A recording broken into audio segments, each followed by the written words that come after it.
বিসমিল্লাহির রহমানির রহিম। দেখেন যে মধ্যপ্রাচ্য যেভাবে যুদ্ধের দামাদল বাজতেছে এবং ইরান এবং আমেরিকা দুজনকে যেভাবে আপনার যুদ্ধের হুমকি দিচ্ছে, এখন যদি আমেরিকা ইরান যুদ্ধ বাঁধা যায়, এই যুদ্ধে কোন কোন রাষ্ট্রগুলো আপনার যুদ্ধে জড়িয়ে পড়তে পারে। তারা যদি যুদ্ধ নাও চায় কিন্তু যুদ্ধ জড়িয়ে যাবে। আপনার এই রাষ্ট্রগুলো কিভাবে যুদ্ধ জড়িয়ে যাবে, আপনি যদি একটা সমীকরণ দেখেন, এই সমীকরণগুলো কি কি? কারণ আমেরিকা ইরানকে হামলা করতে পারে কোথা থেকে? ভারত মহাসাগর থেকে। এখন ভারত মহাসাগর থেকে যদি আমেরিকাকে যদি মোকাবেলা করে, সেক্ষেত্রে কি হতে পারে? এখন যদি ভারত মহাসাগর আর ইরানের দূরত্ব প্রায় 3000 মাইল, এখন 3000 মাইল থেকে যদি এখন হামলা করে এবং ফিরে আসে, সেক্ষেত্রে ভারত মহাসাগরে যে আমেরিকার সৈন্যগুলো আছে, এই আমেরিকার সৈন্যগুলোকেও টার্গেট হতে পারে। এখন যদি ভারত মহাসাগরে যদি আপনার যে আমেরিকার সৈন্যগুলো টার্গেট করে এবং আমেরিকার যুদ্ধ জাহাজে যদি হামলা করে, সেক্ষেত্রে এই যুদ্ধের ধাঁচগুলো আপনার ভারতে এসে পড়বে। কারণ ভারত যে সেক্ষেত্রে আপনার যুদ্ধে না জড়ালেও আপনার জড়াতে হবে তখন। কারণ কেন ভারত যুদ্ধে জড়াতে হবে? আপনি যদি দেখেন যে কারণ ভারত মহাসাগর নিয়ন্ত্রণ নেয় কে? যে আমেরিকা নিচ্ছে। কারণ এখানে যদি ভারত মহাসাগরে প্রত্যেক দিন এটা আপনার প্রত্যেকটা রাষ্ট্র থেকে যে আপনার খাদ্য সামগ্রী শুরু করে আপনার পর্যটক বাহী আপনার কার্গো জাহাজ, এখানে প্রত্যেক দিন আপনার এটা 1 থেকে 200 জাহাজের উপরে চলাচল করে।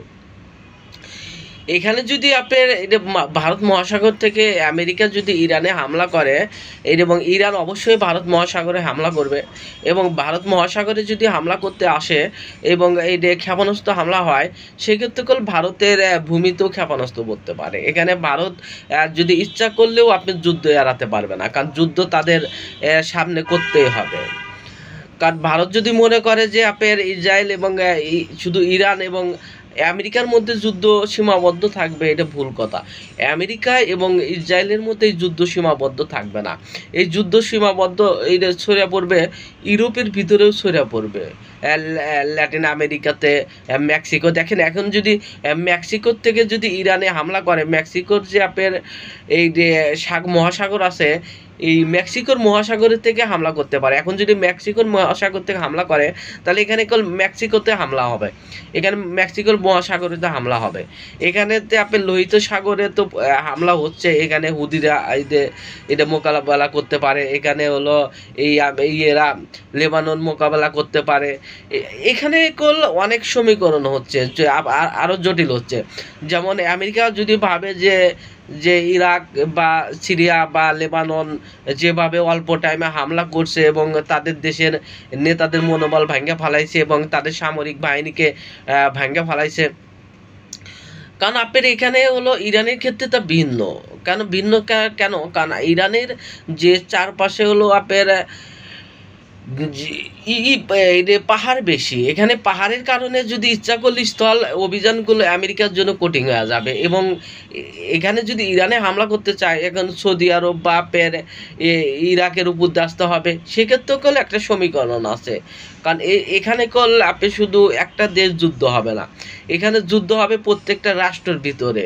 এখানে মেক্সিকো যদি হামলা করা হয়, এখন মেক্সিকো, কারণ ইরানের যে আপনার ক্ষেপণাস্ত্র আছে, সেগুলো আপনার মেক্সিকো পর্যন্ত পৌঁছা যাইতে পারে, আপনার আপনার ভারত মহাসাগর পর্যন্ত পৌঁছা যাইতে পারে।